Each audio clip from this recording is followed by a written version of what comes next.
Primero que todo, gracias por estar acá, gracias a los compañeros que leyeron. Como ya hemos expresado en el email que les enviamos con la información, la metodología que vamos a tratar es parecida o más o menos parecida a una tertulia dialógica, ¿no? Leímos este texto, ahora vamos a proceder a compartir unas diapositivas en las cuales vamos a explicar el mismo texto por partes. ¿Sí vieron que está separado por partes el texto? Vamos a ir desmenuzando cada una de esas partes.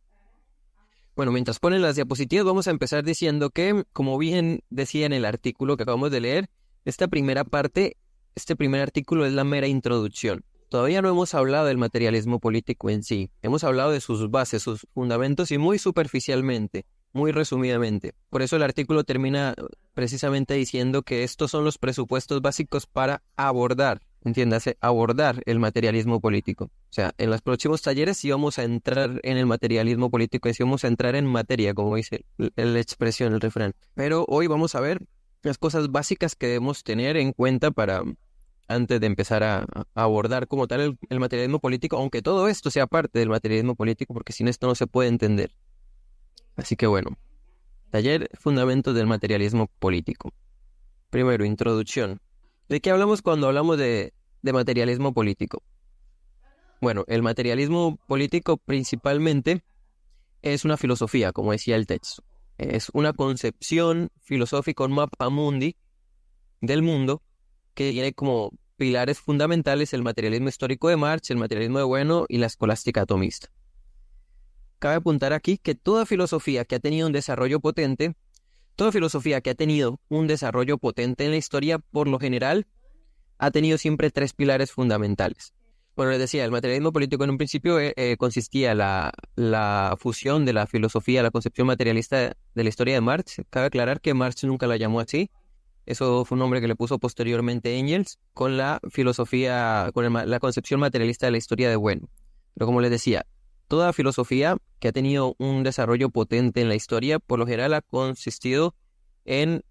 tenido tres pilares fundamentales, ¿no? Por ejemplo, la filosofía de Marx, a su vez, tenía tres pilares fundamentales, que era la economía clásica inglesa, Adam Smith, David Ricardo, con la dialéctica de Hegel, la filosofía hegeliana, con las ideas del socialismo francés, que surgieron de las ideas de la Ilustración. Esos eran los tres pilares de la filosofía de Marx. Gustavo Bueno también tenía tres pilares a su vez, que era el materialismo histórico de Marx, la fenomenología de Husserl y la escolástica salamantina. Y a su vez, por ejemplo, Santo Tomás de Aquino, al construir su filosofía escolástica católica, tenía tres pilares fundamentales, que fue la fe cristiana, la religión cristiana, la filosofía griega y el derecho romano y el modelo civilizatorio romano. Esos tres elementos, aunque claro que no se reducen, ninguno de ellos se reducen a esos tres, ¿no? Pero son tres los pilares fundamentales. Asimismo, el materialismo político tiene tres pilares fundamentales que no se reduce a eso tampoco, porque hay muchas más, como decíamos en el texto. Está, por un lado, la teoría de la insubordinación fundante de Marcelo Gullo, la teoría del paniverismo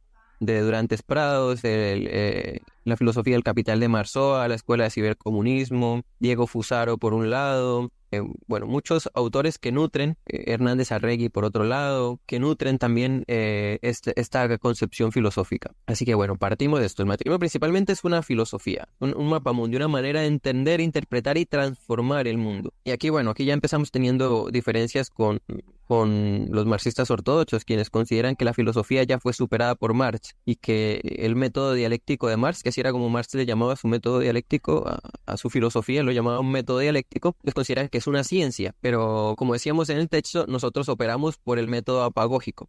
Lo único que está en la base de nuestro sistema es la dialéctica, no la palabra de Marx, ni la palabra de Gustavo Bueno, ni la de nadie.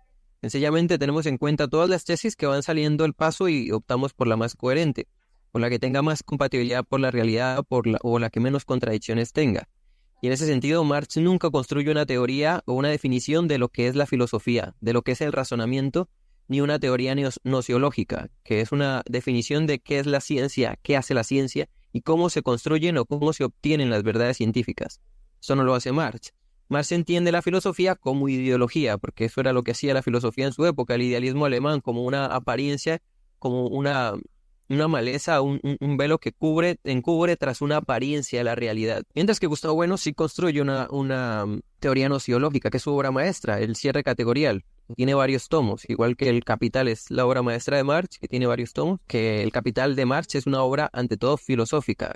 Según Martínez Marzoa, lo que hace Marx, la filosofía de Marx se llama crítica de la economía política, así se llama la filosofía de Marx. Bueno, Engels la llama materialismo histórico, concepción materialista de la historia, Marx lo llamaba método dialéctico. En fin, El Capital, la obra cumbre de Marx, es una obra filosófica, aunque los marxistas ortodoxos lo nieguen, porque no es económica, no es científica. Filosófica porque Marx presenta y construye una ontología del modo de producción capitalista y una nociología de la forma en la que se construye el valor en el campo económico, el capital, el valor, las relaciones de producción, el desarrollo de las fuerzas productivas, etc. Pero bueno, esto lo profundizaremos más tarde. Una pregunta.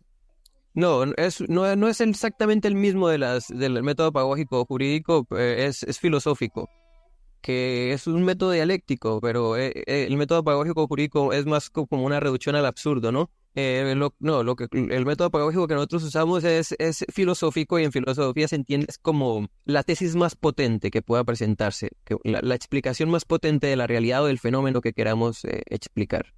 Entonces, por lo general, estos vienen de las ciencias, pero las ciencias no son las únicas disciplinas que obtienen verdades racionales. Porque una cosa es la racionalidad y otra cosa es la cientificidad.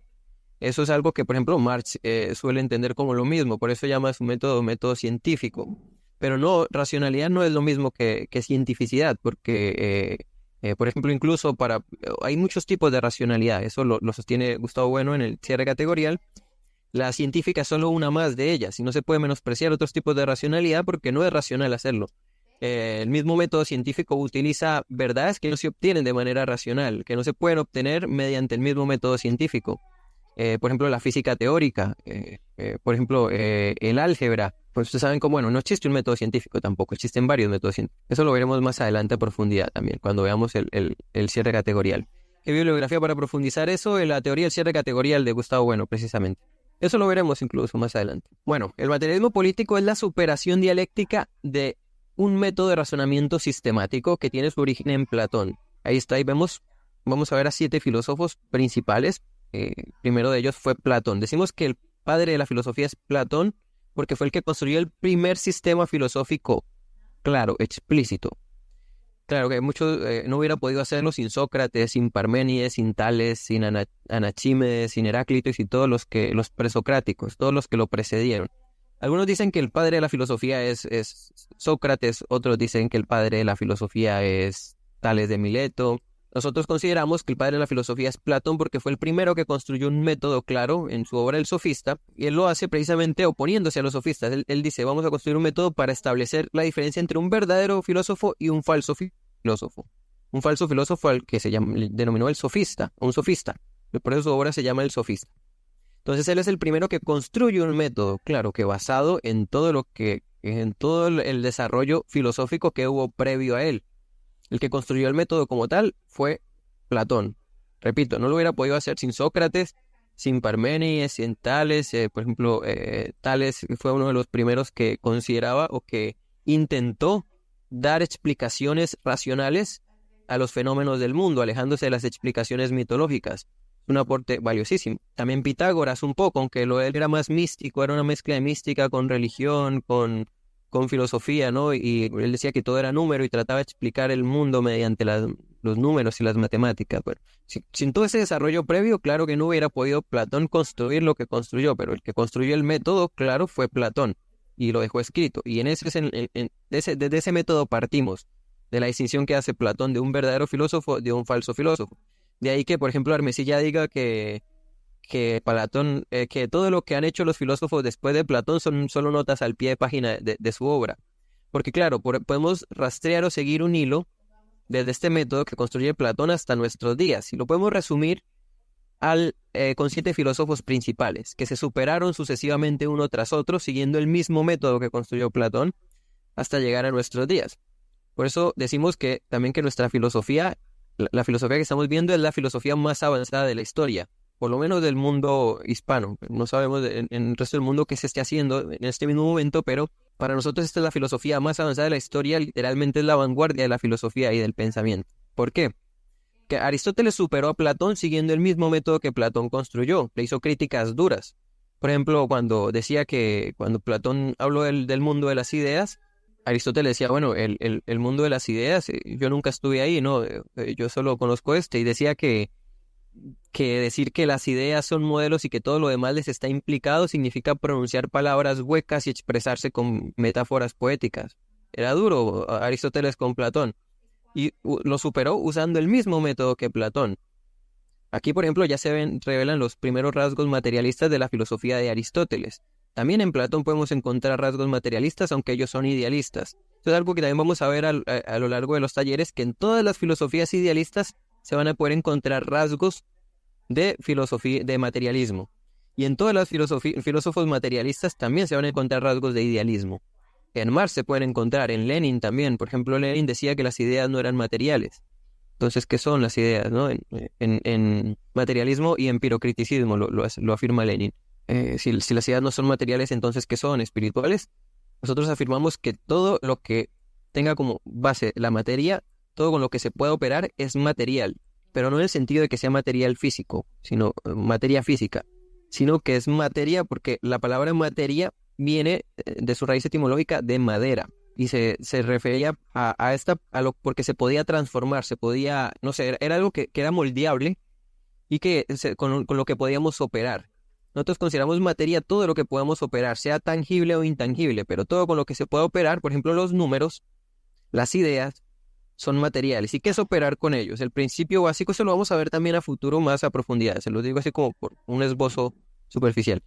¿Qué es operar? Operar es algo, lo que tiene sustancia se puede operar, y la operación más básica que podemos hacer es juntar y separar. Por ejemplo, los números, podemos juntar y separar números.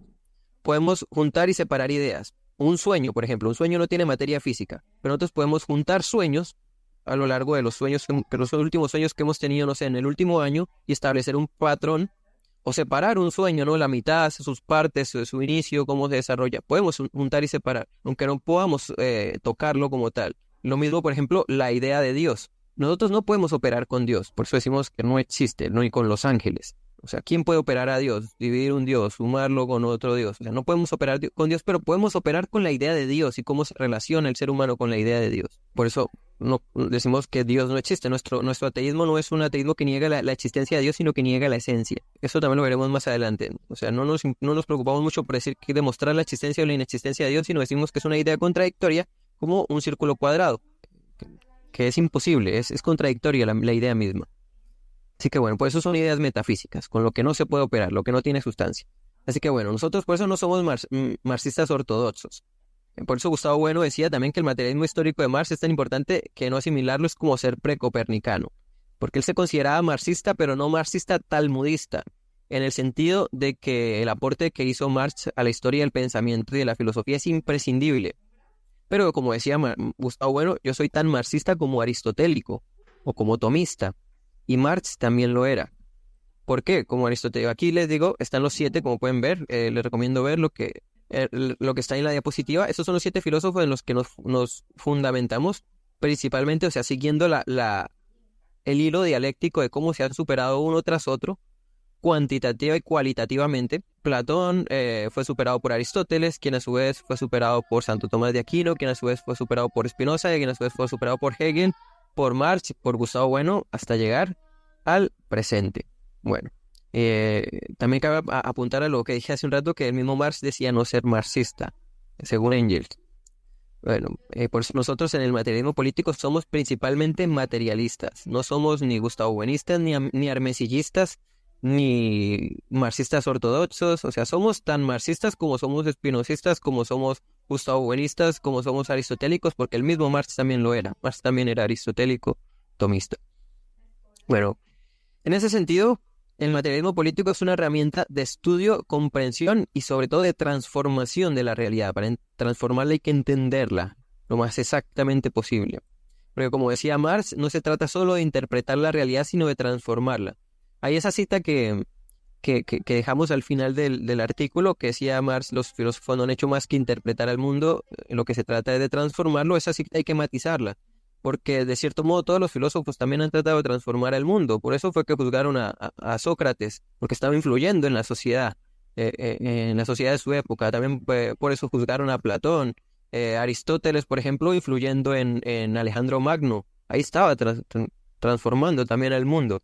Y lo que, por eso matizamos, hay que matizar eso también un poco, esa cita. Por eso les digo, no todo lo tomamos literalmente, ¿no? No somos marxistas ortodoxos que tomamos la palabra de Marx como si fuera la palabra de Dios. O sea, lo que Marx se refiere es a los filósofos gnosticistas, que es la filosofía gnosticista, que es la que se encierra en círculos académicos, que importa más la coherencia interna que su compatibilidad con la realidad, que transformar la realidad. Eso también le está pasando un poco al gustavobuenismo. Por eso no somos gustavobuenistas ortodoxos. Se encierran un poco en sus aulas, en sus academias, y importa más la coherencia interna que transformar el mundo que les rodea. Nosotros en eso, por eso la imagen ahí está clara, trata de ilustrar un poco. Entonces les decía, el materialismo político es principalmente una herramienta de transformar, de analizar, entender la realidad en sentido plural, histórico, político, concreto, filosóficamente. Y nuestro objetivo principal es la implantación política en sentido fuerte en un estado de escala civilizatoria, imperio generador. ¿A qué nos referimos con esto? Concretamente a la plataforma de escala continental mundial que contiene a la clase trabajadora que habla español y portugués, para de este modo superar el estado de cosas actual en nuestras naciones políticas. O sea, el materialismo político es un pragmatismo, es un hiperrealismo.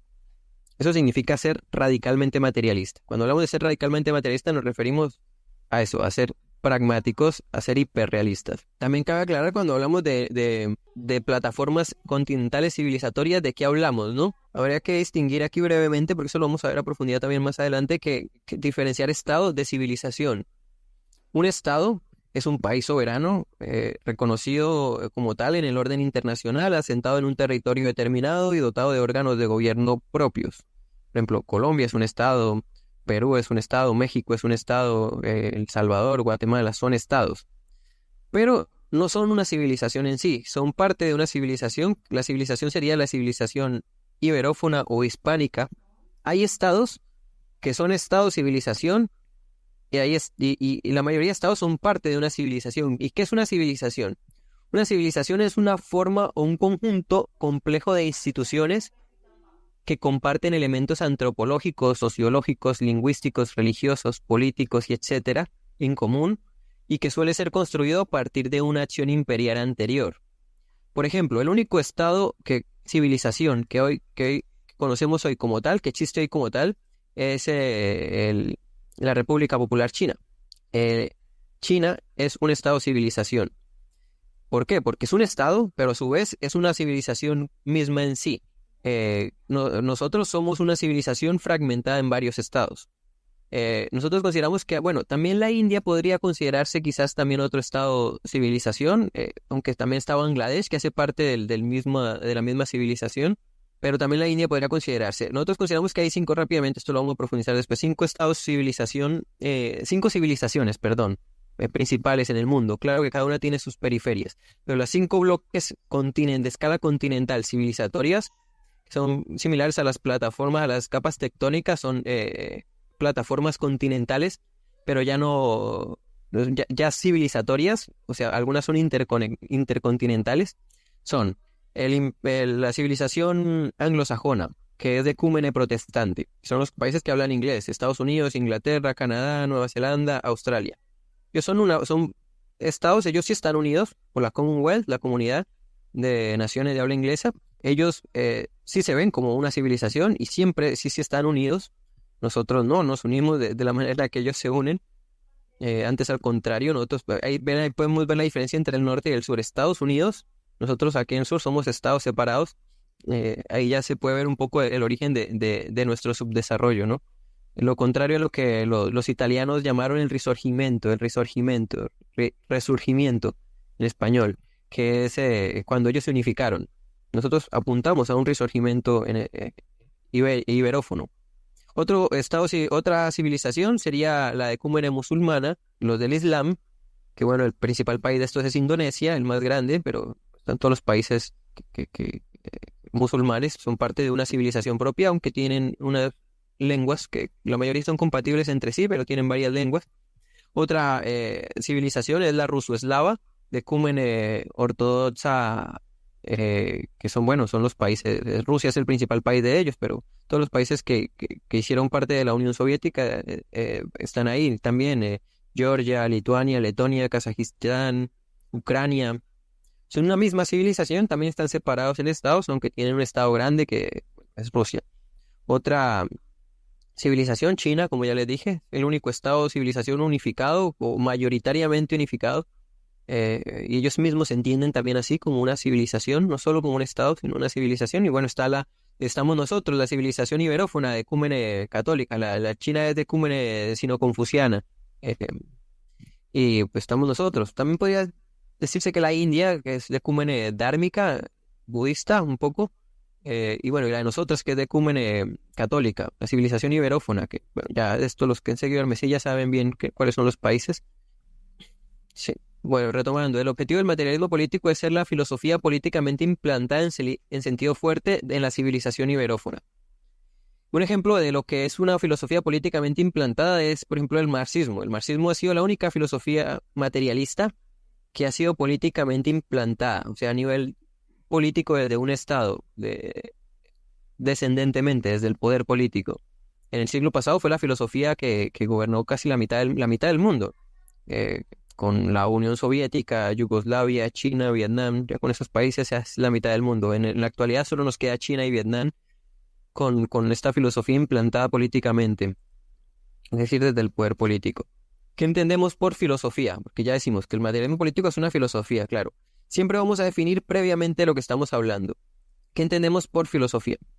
La filosofía, como decía el artículo, es un saber de segundo grado, que requiere los saberes de primer grado para constituirse. Los saberes de primer grado son los científicos, pero no son solo científicos, técnicos, tecnológicos, artísticos, artesanales, todos los que se encarguen de un campo concreto. Los saberes de primer grado son saberes concretos, específicos. Y la filosofía es un saber general.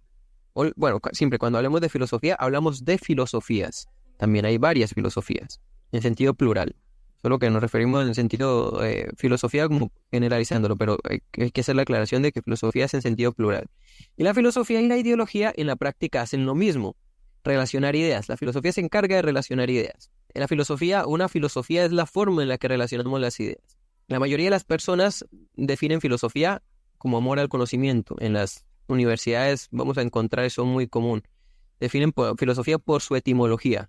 Es un mero etimologismo, ¿no? Que filo significa querer, amor, sofía, saber, conocimiento. Entonces, filosofía es amor al conocimiento, querer conocimiento, o amor al saber o querer saber. Esta definición de filosofía para nosotros es indeterminada, porque si filosofía es querer saber, es amor al conocimiento, pues cualquier cosa es filosofía, porque una persona que estudia, no sé, aritmética y le gusta saber de eso, quiere saber, quiere aprender de eso, es querer saber. Una persona que estudia música o que estudia literatura o que estudia física, quiere saber. Una persona que le apasiona su saber, quiere saber y quiere aprender, tiene amor por el conocimiento de su campo. Entonces, si filosofía es amor al saber, cualquier cosa es filosofía. Es una definición indeterminada que no dice realmente qué hace la filosofía.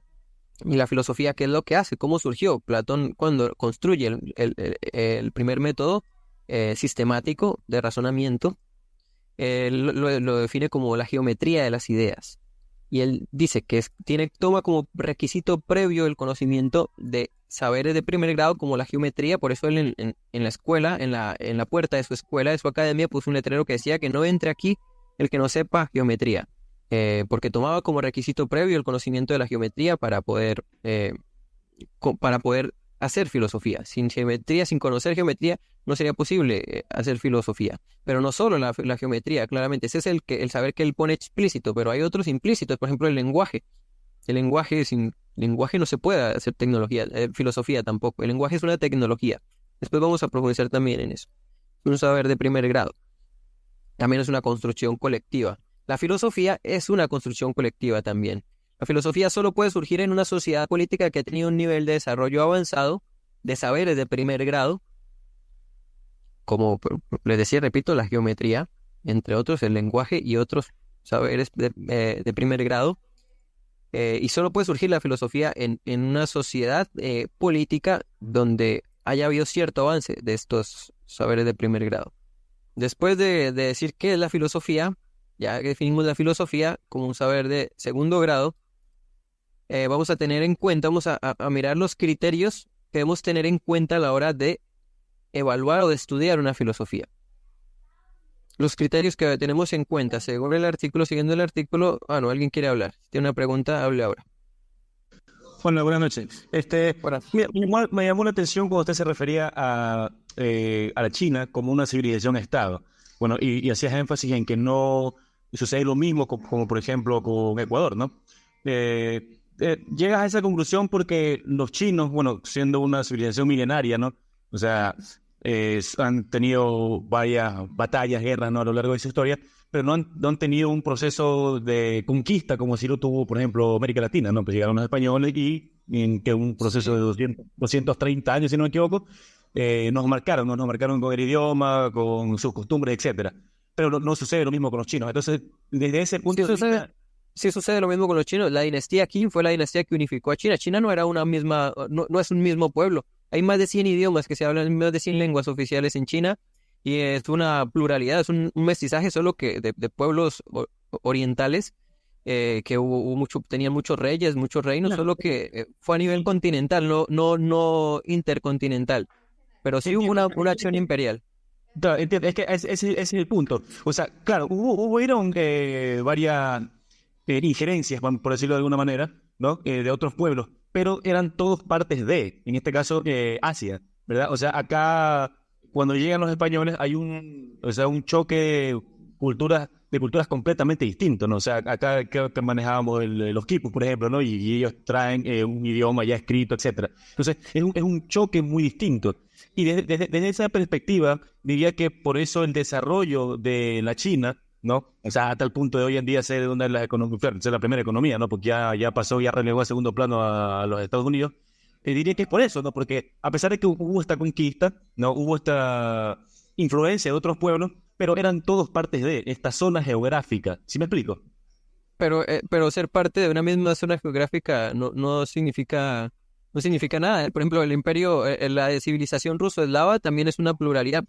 Puedes encontrar rusos de ojos rasgados, de ojos asiáticos, como rubios, como de piel oscura.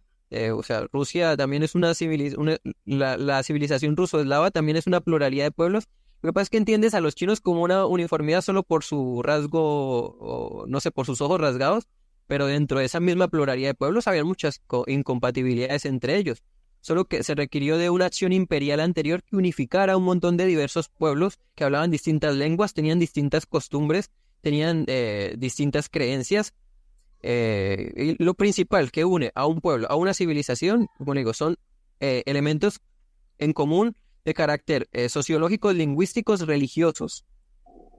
Y en ese sentido, todo eso estaba muy en China, había una pluralidad también, solo que quizás no logramos entenderlo porque creemos que una pluralidad es tener el color de piel distinto, aunque en China también los hay, distintos colores de piel, pero los asocias como una unidad, como una especie de homogeneidad, solo por ser parte del mismo continente que no tiene. Por ejemplo, el Imperio Romano era un imperio también intercontinental, también mestizo, mezclado un montón de diferentes culturas, diferentes religiones, diferentes etnias, diferentes colores de piel, y también fue unificado. Lo que conocemos como lo latino, pues es todo lo que viene de lo que fue parte del Imperio Romano. Claro, En disculpa, una acotación. Es que desde esa perspectiva, ¿no? De la que mencionas, si bien es cierto, hay un montón de costumbres, la cultura, el idioma, mencionaste que hay miles de idiomas, o decenas de cientos de idiomas que se hablan en la zona que hoy es China, ¿no? Pero sin embargo, una prevalece. Entonces, eso da el dominio para que Claro. todas estas costumbres sean absorbidas. Me explico. Entonces sigue prevaleciendo. Es como el caso de Israel, ¿no? Israel fue, solo por ejemplo, por poner un botón, 430 años estuvo bajo el dominio de Egipto y los marcó y Egipto fue en su momento una de las civilizaciones más avanzadas, ¿verdad? Pero los israelíes siempre tuvieron claro, ¿no? Ese sentido de pertenencia a su pueblo. Me explico. Entonces, a pesar de que se casaban con otro filisteos, amorreos, etcétera, pero a pesar de todo esto, ellos tenían claro, bueno, nosotros somos israelíes. Entonces prevalecía esta costumbre a pesar... Perdón. ¿Qué quise decir? Disculpa. Perdón, que estaba haciendo ruido. Entonces, a pesar de todo esto, había ese dominio, insisto, de que, bueno, nosotros somos israelíes y nuestras costumbres absorbemos probablemente otra información, otros conocimientos, pero nosotros tenemos claro lo que somos. Entonces diría, desde esa perspectiva, ha sucedido lo mismo eso, ¿no? Con los chinos, con Israel, insisto, ¿verdad? Cosa que no sucedió acá con nosotros, ¿no? Porque, por ejemplo, en América en general, no, al llegar los españoles, o sea, hubo un asesinato en masa, ¿verdad? Pero no hubo una mezcla, entonces no hay ese sentido de pertenencia, o somos latinoamericanos, o somos pertenecemos a España, o qué sé yo. No hay ese sentido, insisto, de qué somos realmente nosotros, de dónde venimos y por ende a dónde vamos a llegar. Lo que sí sucedió, insisto, para terminar con China y No. con Israel, por ejemplo. Mira, no, la verdad no. Yo creo que tú tomas como civilización como una cuestión étnica o racial, que eso no tiene nada que ver con nuestro concepto de civilización. Los españoles primero no llegaron aquí matando y masacrando, eso no lo hacían ni los romanos en la época de Cristo, 2000 años antes.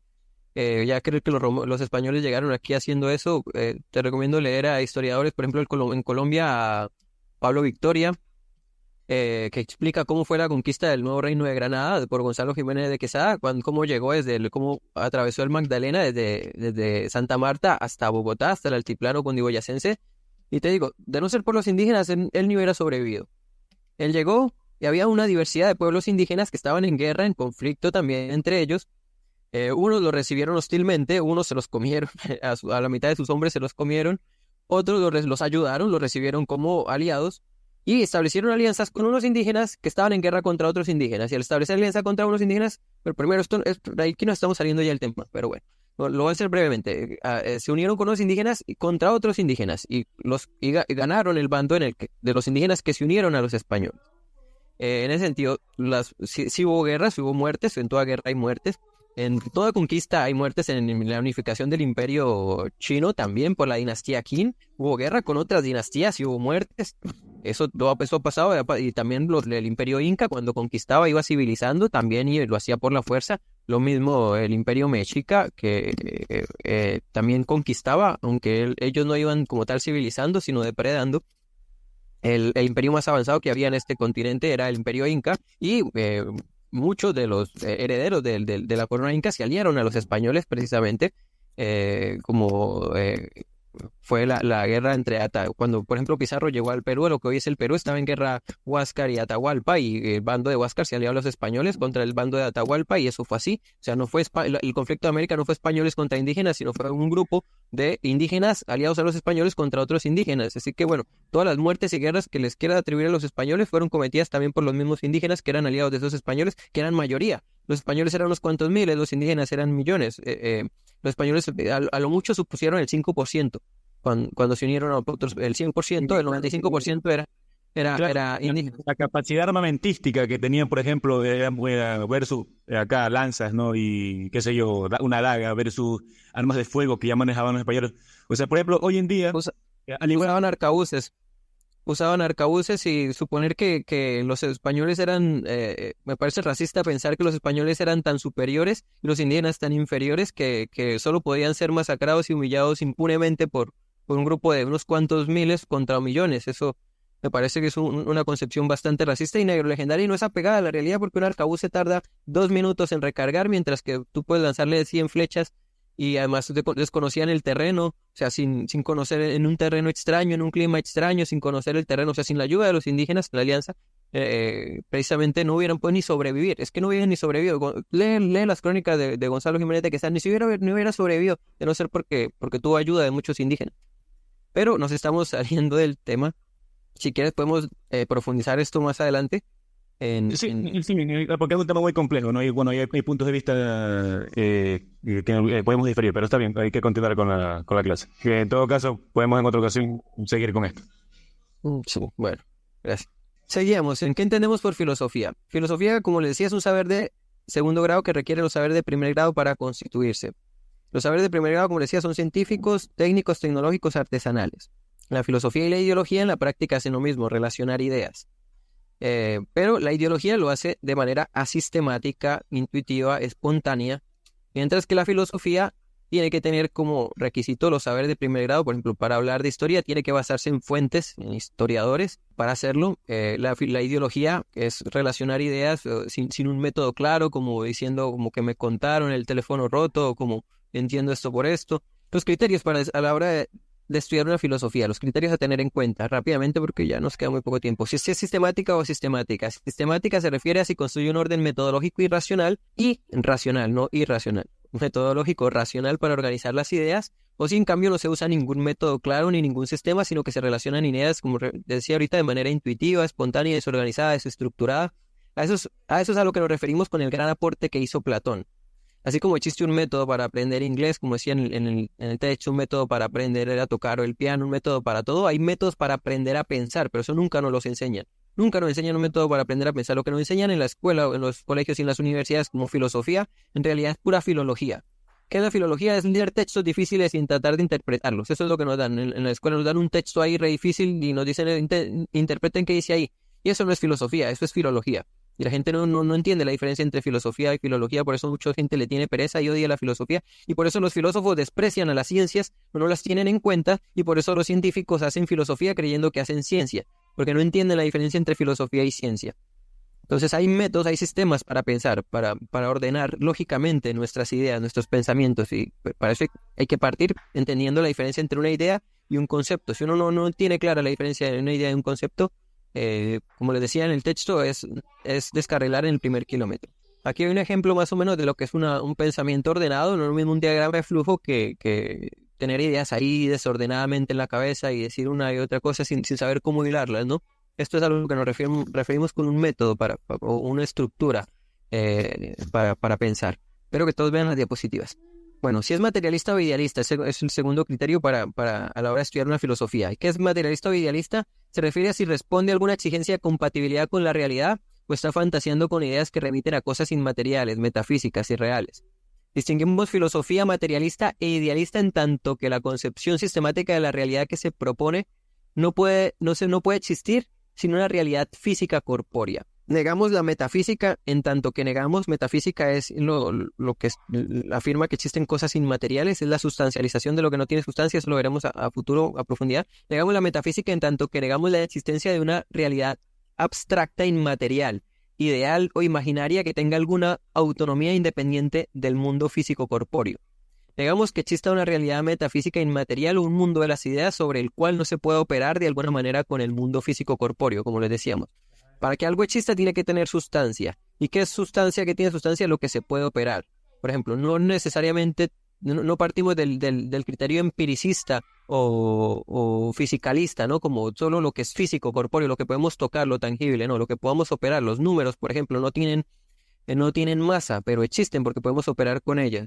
La distancia entre dos puntos que hay, entre un punto A y un punto B, la distancia en sí no tiene masa, pero es material, porque existe, porque requiere un cuerpo con materia para existir y porque, por ejemplo, en el mundo existen muchos fenómenos que no tienen masa, pero existen, como la gravedad. La gravedad no puede existir sin un cuerpo que ejerce esa gravedad. Todos los cuerpos ejercen gravedad, pero hablemos de un planeta. La gravedad que ejerce el planeta no es un fenómeno físico, la gravedad en sí, pero depende de un cuerpo físico para existir. Entonces, por ende, la gravedad, todos estos fenómenos, las ondas electromagnéticas, el magnetismo, la radiación, son fenómenos materiales. ¿Por qué? Porque no son espirituales. Precisamente también nosotros decimos que la materia tiene la capacidad infinita de crear infinitos fenómenos, de ella surgen una infinita pluralidad de fenómenos que no son materia física en sí, pero son materiales.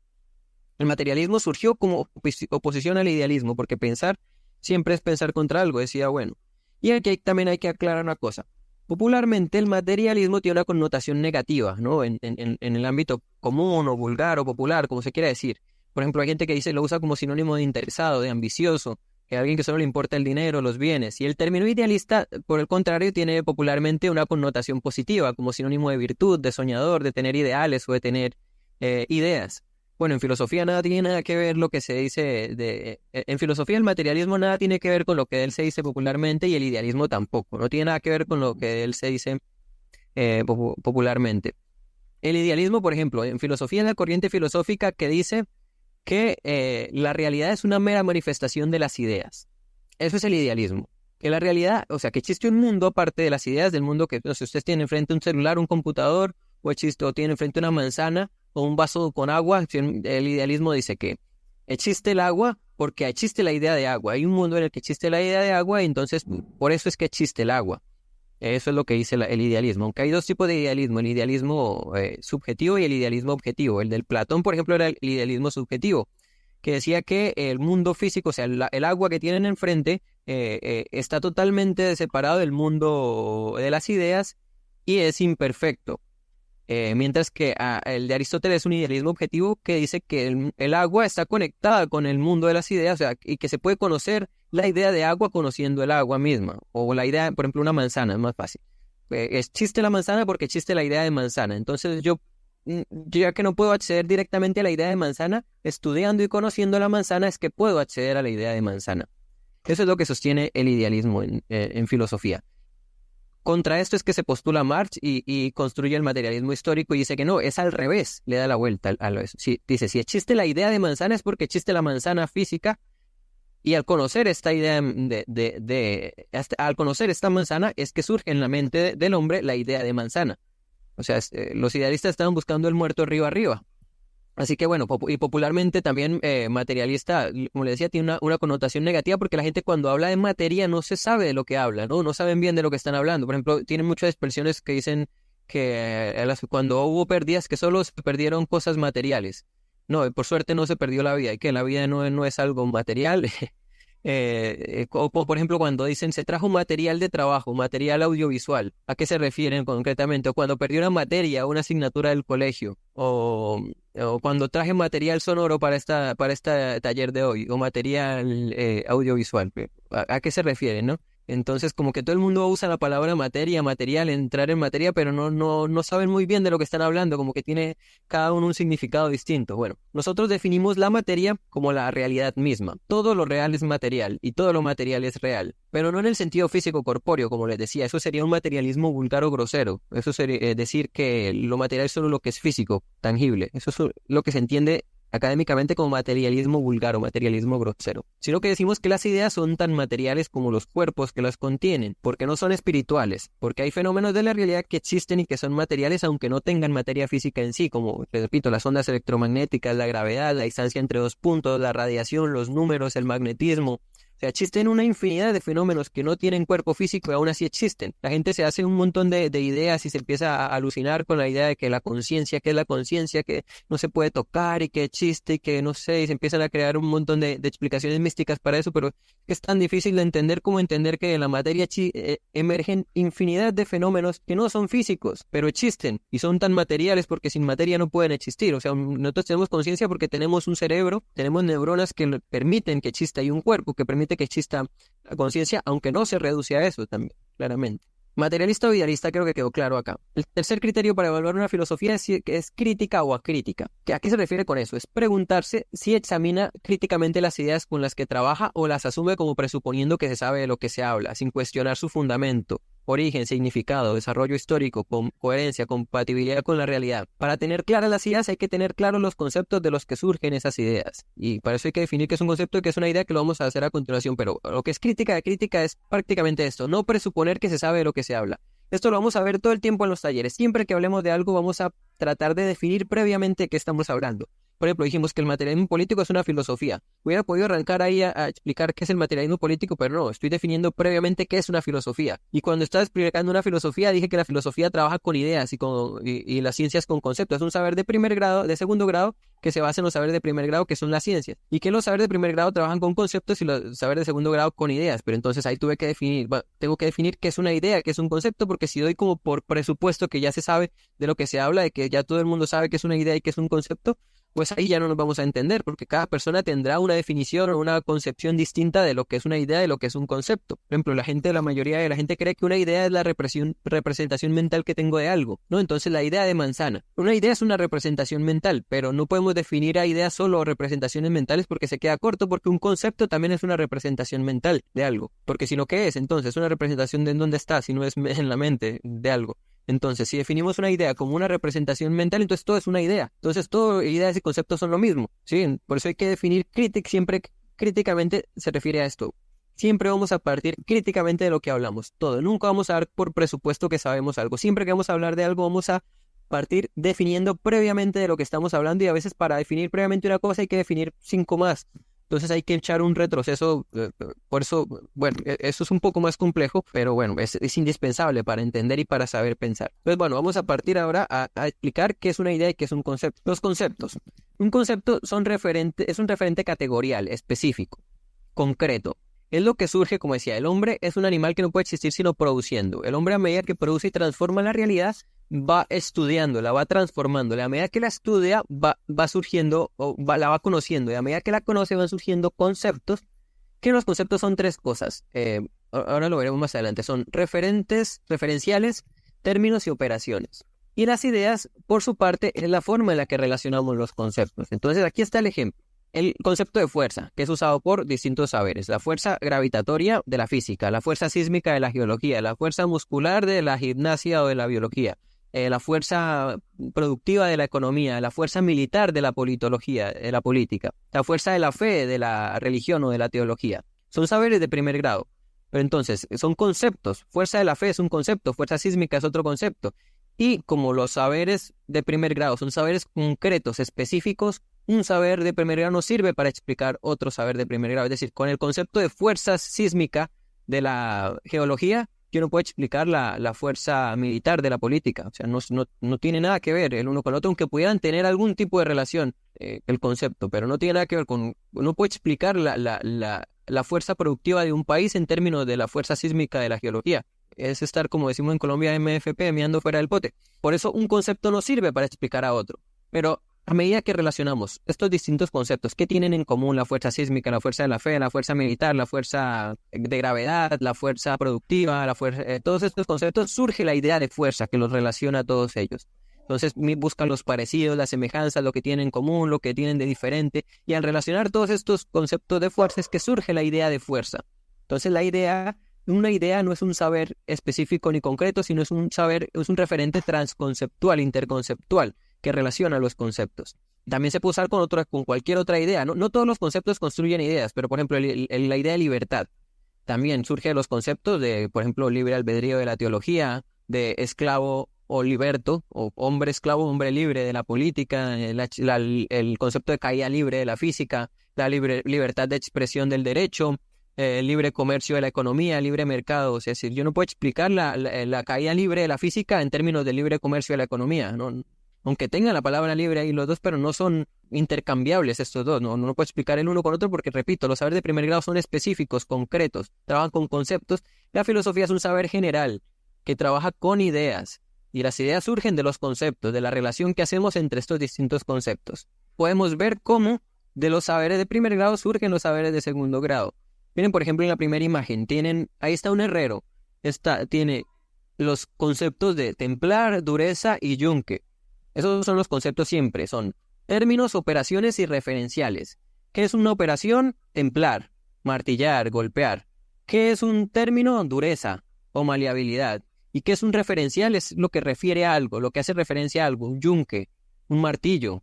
Otro ejemplo, por ejemplo, el dentista. Extraer, diente y salud. Ahí están, términos, operaciones y referenciales. Una operación, ¿cuál es la operación? A ver, extraer, la acción. Un referencial, el diente. Está haciendo referencia a algo, a un diente, a un objeto físico o a algo. Y en salud es un término. Lo mismo el pintar, el pintor. Ahí está, pintar, perspectiva y lienzo. Ahí está. Yo creo que ya pueden deducir cuál de esos tres, entre pintar, perspectiva y lienzo, cuál es una operación, cuál es un referente, un referencial y cuál es un término.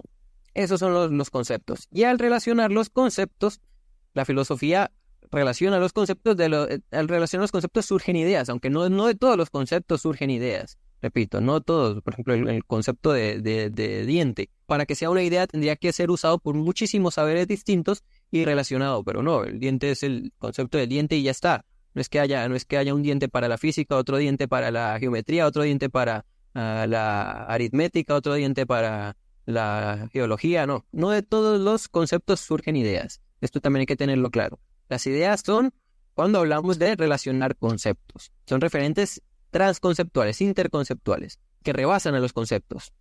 Bueno, después vamos a profundizar qué es la ciencia. También, porque las saberes de primer grado son científicos, pero no solo son no solo son científicos los saberes de primer grado. Y la ciencia no es solo conocimiento, la ciencia es conocimiento después de ser construcción, la ciencia es ante todo operatoria. O sea, en términos de Gustavo Bueno es quirúrgica.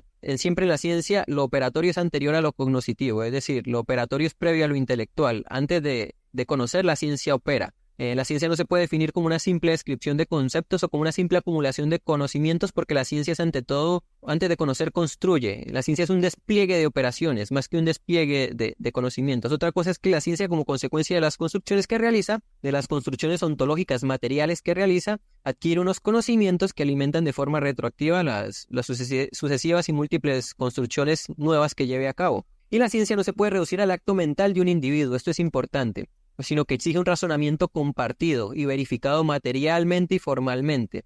Desde el materialismo de Gustavo Bueno, de su teoría del cierre categorial, afirma que él dice que lo que es entendido por una persona debe ser entendido por todas. No creemos desde nuestra filosofía que hayan sabios con accesos a conocimientos a los que nadie más puede acceder. Cualquier persona de cualquier parte del mundo con una formación adecuada puede entender cualquier cosa que sea entendida por otra.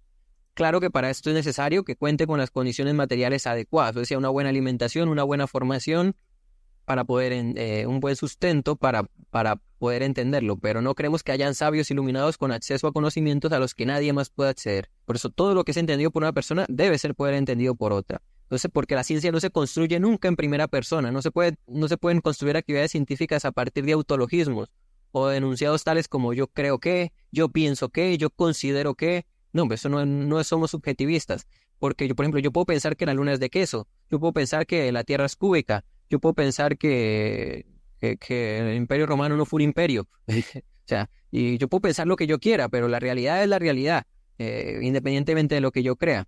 La ciencia no se puede reducir a un autologismo o a lo que crea, o los conocimientos objetivos no se pueden reducir a lo que crea una sola persona, porque los conocimientos científicos requieren siempre un racionalismo compartido.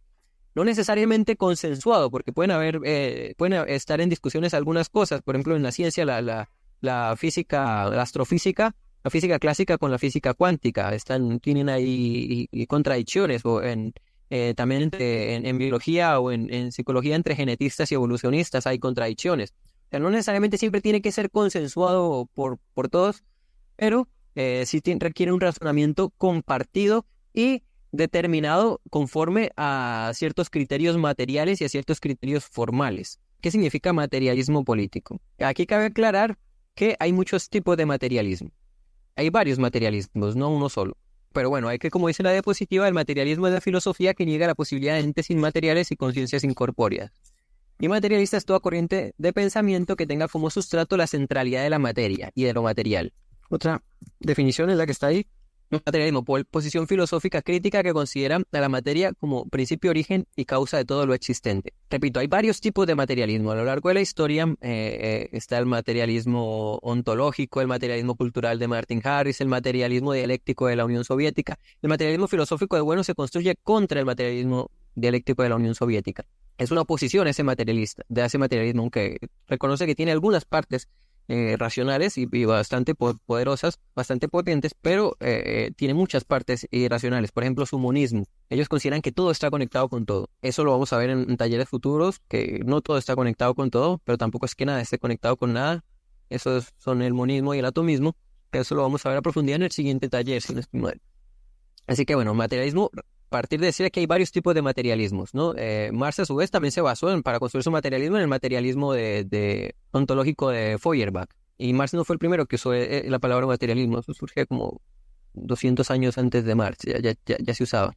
Ya dijimos los presupuestos básicos del materialismo histórico también, por cierto, cuando dijimos que, bueno, el hombre necesita primero condiciones materiales favorables para poder pensar, para poder hacer política, ciencia, arte, filosofía, es uno de los presupuestos. Otro es que nosotros, el hombre, construye el mundo. O sea, si miran alrededor de todo lo que tienen en este momento ustedes al frente, lo que tienen al lado, en lo que están sentados, en lo que tienen arriba, lo que tienen puesto, todo fue hecho por seres humanos, pero no por cualquier persona. No por cualquier ser humano, sino por trabajadores. Miren a su alrededor y verán, todo lo que está hecho fue hecho por trabajadores. Entonces, el mundo es la construcción a partir del conjunto de las relaciones sociales. Nosotros construimos al mundo. No podemos entender el mundo sin entender la historia del mundo. Y el motor de la historia del mundo es el desarrollo de las fuerzas productivas, porque el ser humano es un animal que no puede existir sino produciendo. En el artículo dice, el único animal que no puede existir sino produciendo, claro, el único animal que no puede existir sino produciendo de manera política. Pero también hay otros animales que producen a su modo, ¿no? Las hormigas también, pero no son relaciones políticas, eso lo vamos a ver también. Las hormigas, las abejas producen, los castores hacen represas, transforman también la realidad, algunos animales, pero no de manera política. Aquí es cuando entramos a ver qué es lo político. ¿Por qué materialismo político? Primero, porque la racionalidad humana es producto de la vida política. El desarrollo de los saberes de primer grado, técnicos, tecnológicos, científicos, antropológicos, políticos, matemáticos, etcétera, todos los saberes, y también los de segundo grado, como la filosofía o las filosofías, ya saben que hablamos de filosofías en plural, fuera del marco de las sociedades políticas. Porque además nuestro objetivo, el objetivo del materialismo político, al contrario de todo tipo de gnosticismo, es decir, de encerrarse en círculos académicos nomás, a contemplar la realidad y a interpretarla, nuestro objetivo es su implantación política para transformar la realidad, para transformar nuestros países, para dejar de ser tercer mundo, para dejar de ser países subdesarrollados.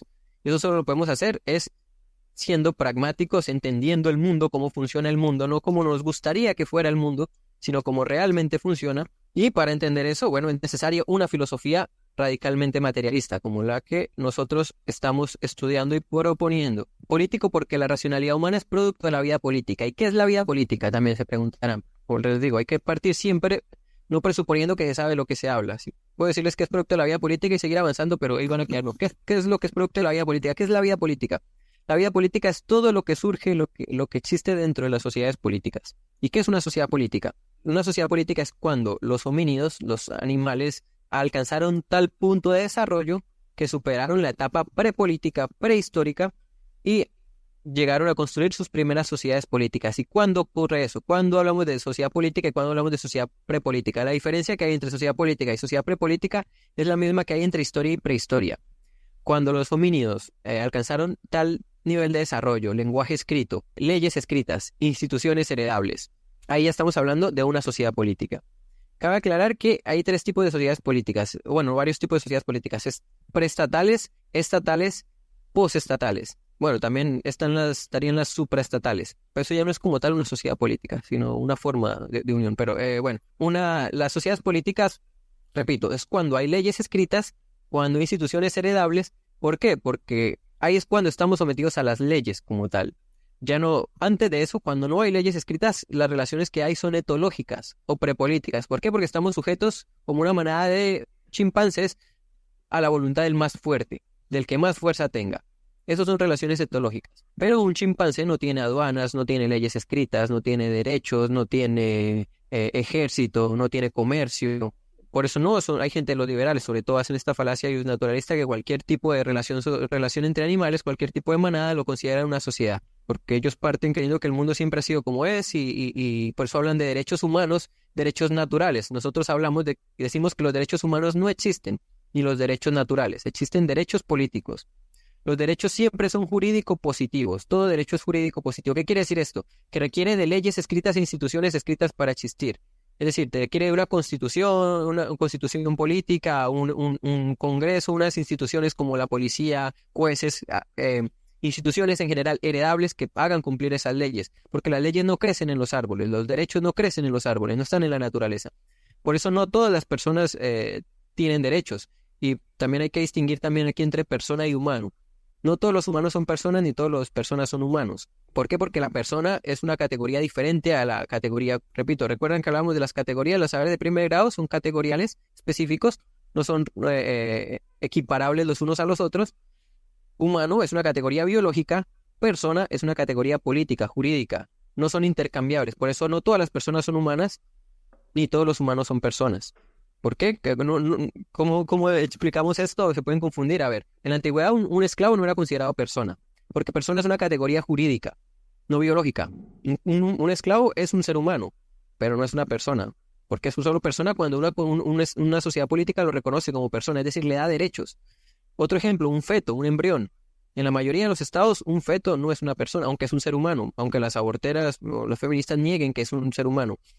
Nosotros decimos, sí, un feto, un embrión es un ser humano, pero no es una persona. No tiene derecho por sí mismo, o no tiene derecho natural a la vida, un derecho intrínseco a vivir. No, el derecho se lo da a la sociedad política, si se lo da. O sea, no es porque a nosotros nos guste o porque nosotros queramos que sea así, es porque así funciona el mundo. No es porque a nosotros nos encante, nosotros queramos, les repito, como les decía hace un rato, eso no podemos partir de lo que a mí me gustaría o de lo que yo creo, de lo que yo pienso, que no. La realidad es la realidad y pues, nos toca entenderla como tal si queremos transformarla. Si queremos cambiarla, si pues, vivimos idealizando la realidad, entendiendo lo que nos da la gana entender, pues vamos a vivir chocándonos como los alemanes que construyeron el idealismo alemán, que fue una filosofía que los hizo tan incompatibles con la realidad que se metieron en 2 guerras mundiales para terminar perdiéndola. Ustedes analizan cómo se movieron los alemanes en la Segunda Guerra Mundial, cometieron un montón de estupideces y un montón de burradas y equivocaciones. Ellos creían que iban a ganar por mera superioridad racial. Se fueron a invadir la Unión Soviética y creyeron que iban a ganar por mera superioridad racial, por el idealismo, y bueno, la realidad material se impuso y ya saben cómo terminó con el Ejército Rojo tomándose Berlín. Y les dio un golpe en la cara y bueno, ya saben cómo terminó Hitler, precisamente por eso, porque construye una filosofía, una ideología que los hace incompatibles con la realidad. Entonces, los seres humanos, repitiendo, todos los derechos son políticos, no humanos ni naturales. Entonces, un embrión, un feto, tiene derecho a vivir solo si la sociedad política se lo reconoce. Lo mismo una mujer tiene derecho a abortar solo si su sociedad política se lo reconoce. No es que tenga el derecho natural a abortar. O sea, nosotros no nos postulamos ni por el derecho absoluto del embrión a vivir, ni por el derecho absoluto de la mujer a abortar. No, o sea, los derechos no es que sean naturales. Nadie tiene un derecho natural porque sí, porque yo nací con este derecho. No, tiene derecho solo si su sociedad política se lo otorga, porque todo derecho es una concesión, todo derecho es político. Entonces, por eso les decía, no todas las personas son seres humanos, ni todos los humanos son personas, porque hay personas jurídicas, por ejemplo, que son empresas, que son asociaciones. Eso no es una persona, es una empresa, es una persona. O sea, no es un ser humano, perdón, es una persona, pero es una empresa, ¿sí? Aquí nos basamos en la politología, en la historia, y uno de los primeros en hacer politología, en centrar las bases para lo que fue la politología, fue Maquiavelo. Y aquí vamos a hablar lo que les estaba explicando hace un momento. Miren, voy a leer en voz alta. En el principio del mundo, cuando los pobladores eran contados, vivían dispersos como animales. Después, al multiplicarse las generaciones y a fin de defenderse mejor, buscaron entre ellos al más robusto y esforzado, a quien le hicieron jefe y le obedecieron. De aquí provino el conocimiento de lo bueno y lo honesto, como así también la distinción de lo malo y lo depravado. Observaban que si uno dañaba a su benefactor, aparecían el aborrecimiento y la compasión entre los hombres. Reprochaban a los ingratos y honraban a los agradecidos. Y aun pensando en que ellos mismos podían recibir idénticas injurias, le obligaron a dar leyes.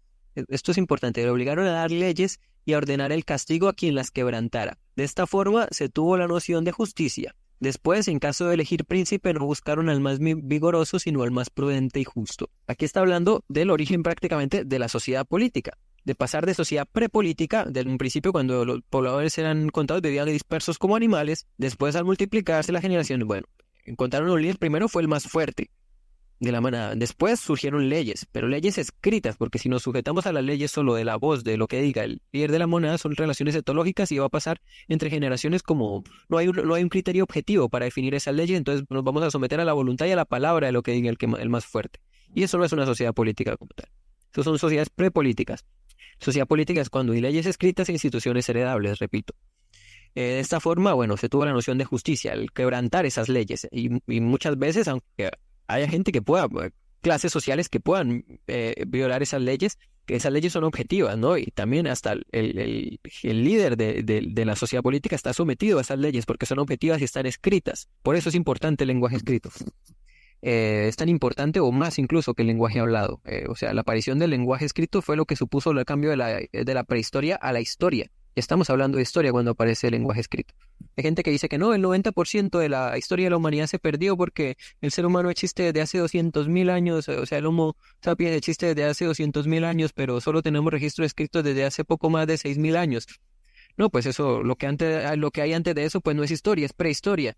Y el ser humano pasa de animal homínido y se hace humano precisamente gracias a la escritura y al poder tener sociedad política, instituciones heredables y al poder acceder a conocimientos escritos. Por eso podemos leer a Platón y su método escrito, ¿no? Si hubiera sido como Sócrates y hubiera seguido diciéndolo oralmente, pues hasta ahora el teléfono roto, el teléfono descompuesto nos hubiera llegado hasta esta época y quién sabe cuántas distorsiones habría sufrido la historia a lo largo de la historia y de paso del tiempo el método que construyó Platón.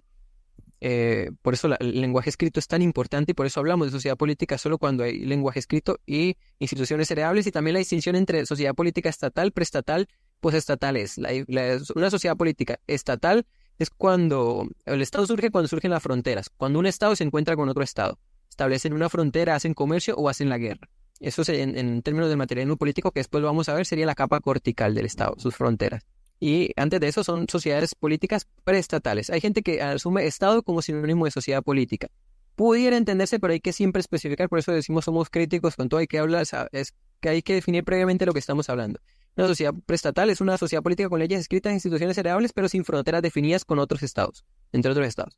Una sociedad política estatal es cuando hay fronteras. Y ya después vienen sociedades postestatales que pueden ser imperiales. Hay varios tipos de sociedades estatales que pueden ser imperiales que unifican varios estados en una unidad mayor. Por ejemplo, cuando unifican varios reinos en una unidad mayor, puede ser postestatal. O puede ser también o hablar de el hipotético modo de producción comunista. Si es que se llega, sería un tipo de sociedad postestatal. También hay ese tipo de imperios. Sí, muy bien, organización anatómica. Están usando términos de Gustavo Bueno perfectamente. Así que bueno, yo creo que ya con esto queda claro por qué materialismo y por qué político. Y quisiera apuntar entonces brevemente la pregunta entre ética y moral que hizo no recuerdo quién. Nosotros definimos una ética y una moral materialista. Y también establecemos la diferencia entre tres cosas, entre lo político, lo moral y lo ético. Son tres cosas distintas, como decía, tres categorías distintas que no pueden ser homologables las unas a las otras. Lo moral, lo ético, perdón, hace referencia desde una perspectiva materialista, nosotros llamamos ético a lo que lleva a la conservación del cuerpo de la persona, del individuo. Eso es lo ético, lo que lleva a la autoconservación, autopreservación de mi integridad y mi salud física. Lo moral, hace referencia a lo que lleva a la conservación y a la integridad del grupo, de la comunidad, sea esta mi familia, sea mi barrio, sea mi pueblo, sea mi país, mi sociedad política, eso es lo moral. Y está lo político. Lo político hace referencia a la conservación de la sociedad política. Por eso a muchos dicen que Maquiavelo era malo y que Maquiavelo era, no sé, porque él hace principalmente la distinción entre lo moral y lo político. Y lo moral y lo político no son homologables. De hecho, lo moral, lo ético y lo político pueden tener momentos de armonía y momentos de contradicción. Un ejemplo, puede ser moralmente aceptado en mi país o en mi familia, por ejemplo, comer carne. Pero para mí puede ser éticamente reprochable. Entonces ahí entra en conflicto lo moral y lo ético. Pero dar regalos en Navidad, por ejemplo, puede ser moralmente aceptable para mi comunidad y para mí también. Ahí están en armonía lo ético y lo moral.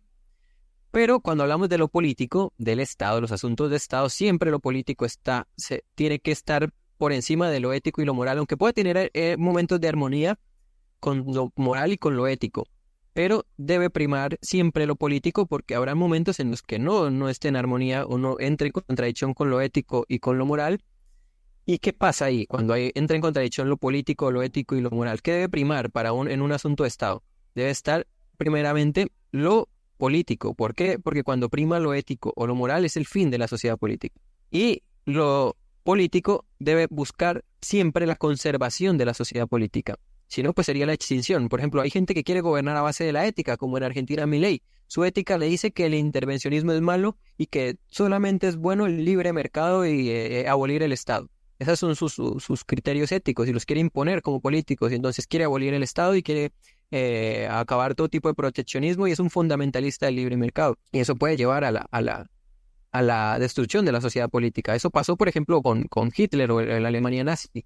Ellos querían imponer su ética o su moral a lo político. Y cuando uno impone lo ético o lo moral a lo político, ha sido el fin de toda sociedad política. Es que eso no es porque nos lo inventemos nosotros, es que ha pasado siempre en la historia. Por eso siempre lo político está, cuando hablamos de asuntos de Estado, cuando estoy en mi casa, con mi familia, debe predominar lo moral. Cuando estoy yo, hablando de mi autoconservación, debe prevalecer lo ético. Cuando estamos hablando de asuntos de Estado, debe prevalecer lo político. ¿Y lo político qué es? Lo que lleva hacia la autacia, en términos de Aristóteles, la autacia, la estabilidad recurrente, lo que beneficia a la sociedad política. Eso es lo político. Siempre se debe imponer lo político sobre lo ético y sobre lo moral cuando hablamos de asuntos de Estado. ¿Sí? En mi casa, repito, con mi familia, debe primar lo moral.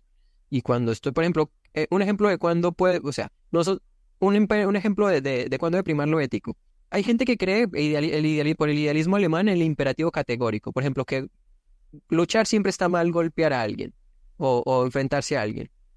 Entonces eso es lo ético para ellos, supuestamente. Entonces, si alguien viene aquí a amenazar o si ven que alguien, van por la calle y ven que una persona está agarrando a patadas a un niño, por mi ética no voy a permitirlo, ¿no? O si alguien me viene a agredir a mí físicamente, por mi ética no lo voy a, por el imperativo categórico que siempre va a estar mal agredir a alguien, entonces estoy sacrificando la autoconservación de mi cuerpo por una supuesta ética que no va a llevar a la conservación de mi cuerpo. Entonces, ¿qué es lo éticamente aceptable desde una perspectiva materialista? Lo que lleve a mi propia conservación. Entonces, defenderme ante una agresión sería lo éticamente, o sea, buscar la forma, o huir, la manera en la que pueda conservar mi cuerpo es lo éticamente aprobable o lo éticamente correcto desde una perspectiva materialista, porque busca la conservación de mi corporeidad, de mi integridad. Lo moral es la conservación de mi comunidad, de mi familia, de mi pueblo, de mi barrio, no sé, como quieran llamarlo. Y lo político es la conservación de la sociedad política. Y en los siguientes talleres vamos a profundizar en muchas de estas cosas. Sociedad política o nación política. Igual es que la nación es lo que entendemos por nación es el conjunto de habitantes. Es que una cosa es la nación, otra cosa es el Estado, otra cosa. La nación no solamente está en presente. Bueno, la nación es todos los habitantes que han vivido y que han sido parte de mi sociedad política. Sí, otra cosa es el territorio, otra cosa es el Estado, otra cosa es la nación. Son cosas distintas. Y nosotros siempre partimos del criterio de sociedad política, no sociedad étnica, de nación política. Nación, no nación étnica. Los nacionalismos étnicos son iguales a los de los nazismos, de los nazis o los indigenistas que creen que alguien por ser de una determinada etnia, de una determinada raza, aunque las razas no existen científicamente, en eso debe basarse una nación. Y no, nosotros siempre partimos del criterio, para nosotros más importante es el de ciudadano. Al único al que le importan las razas o las etnias es a los racistas. Nosotros en tanto que ciudadanos y en tanto que trabajadores somos todos lo mismo. Entonces debemos tener los mismos derechos, debemos tener las mismas oportunidades de acceder a los medios de producción, a la riqueza, que la riqueza actualmente está concentrada en manos de un 1% de una minoría, que eso es la dictadura de la burguesía en lo que vivimos. Esta apariencia de democracia no es más que la dictadura de una clase dominante, porque recuerdan, como lo que vimos hace un rato, el hombre es un animal que solo puede existir produciendo. Para poder existir tiene que producir sus medios de vida. Y en una sociedad política, el dueño de los medios para producir, el dueño de la tierra, de las fábricas, de las industrias, de las herramientas, de los medios mediante los que se produce, esa es la clase dominante de una sociedad. Y esa es la que determina la ideología, esa es la base sobre la que determina la ideología dominante de una sociedad, determina todo. Para nosotros, eso es lo que busca el comunismo, es que los medios de producción sean de la clase trabajadora. Como hay un refrán por ahí que dice, la tierra para el que la trabaja. Eso es lo que buscamos, que nadie pueda vivir del trabajo de otro, que todo el mundo acceda a la riqueza que produce su propio trabajo, porque nosotros somos los que construimos a la sociedad política, la clase trabajadora, como les decía. Todo lo que vean a su alrededor es hecho por trabajadores. Todos los trabajadores son los que construyen al mundo. Por eso buscamos que sean los trabajadores los dueños de la riqueza que producen. ¿Y eso cómo se logra? Mediante la dictadura del proletariado. O sea, elevando al proletariado clase nacional y que sean sus intereses los que se impongan al conjunto de la sociedad política. Que ahorita lo que vemos es que los intereses de la burguesía son los que se imponen en nuestras sociedades políticas. Porque en una dictadura, el Estado es el dueño de los medios de comunicación. Eso pasa en una dictadura. Pero en una democracia, el dueño de los medios de comunicación es el dueño del Estado. Y el dueño de los medios de comunicación y de producción en general. Los medios de comunicación son solo un medio de producción más. Nosotros hablamos de los medios de comunicación, de los medios de producción en general. Es el dueño del Estado. Por eso decíamos el otro día en un chat que la falsa dicotomía es entre dictadura y democracia, ¿no?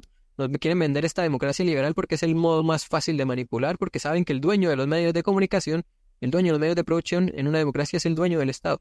Entonces, como los dueños de los dueños de los medios de comunicación y de los medios de producción son los que nos quieren vender esta idea de democracia que no es tal, porque nadie se siente representado nunca por sus gobernantes, con las decisiones de sus gobernantes, muy pocas veces, y una que otra decisión, si es que llega a pasar.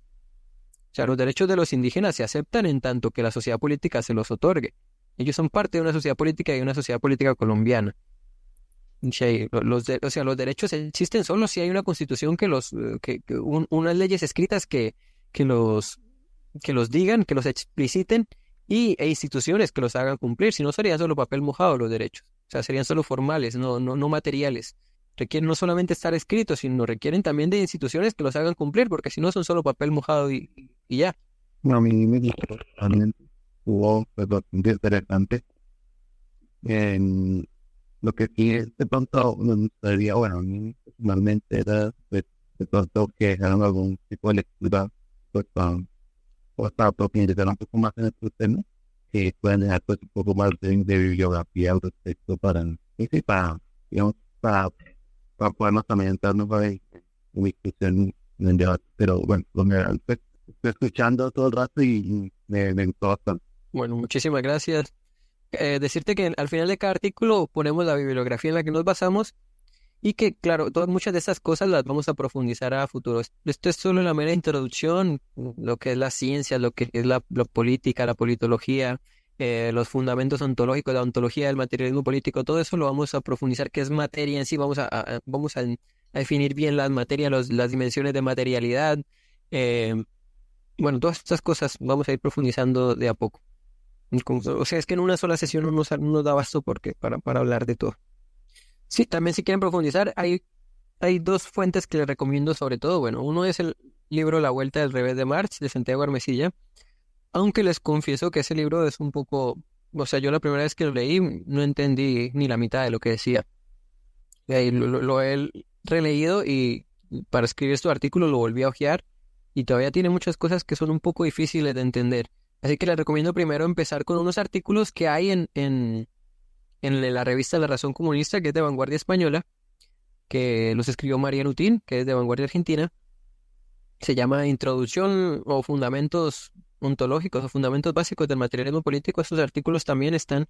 en esos artículos es en los que nos basamos para hacer estos, porque esos artículos los estudiamos a principio de año en las sesiones de estudio en Vanguardia Colombiana, pero algunos eran muy largos y no alcanzábamos en una sesión. Entonces estamos un poco basándonos en esos artículos, un poco no, un poco en otras fuentes, para explicar un poco más sencillamente. O sea, es masticarlo ya masticado, porque ese artículo está bastante masticado, el materialismo político, la vuelta del revés de Marx, pues que es el libro que está bastante masticado. Nosotros sobre eso masticamos un poco más y partimos, por ejemplo, la distinción entre idea y concepto no la establece los artículos. La distinción entre filosofía y ciencia tampoco la establecen los artículos. Entonces nosotros como que buscamos una manera un poco más sencilla de llevarles esa misma información, pero claro, si quieren profundizar, lean esos artículos. Si quieren profundizar más, lean el libro de Artesilla, y si quieren profundizar todavía más, tomen el curso que está en el Instituto Beatriz Galindo, que es un diplomado, dura 8 meses, y bueno, ahí van a profundizar todavía mucho más. Voy a responderle a Matías, si quieres complementa, Román.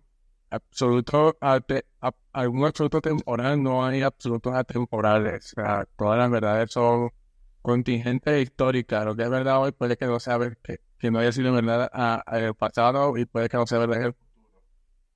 Dice, porque por ejemplo, bajo el pretexto del materialismo por delante de la moral se podría justificar limpiezas étnicas o la eugenesia por ser no considerado nocivo para los valores de la nación.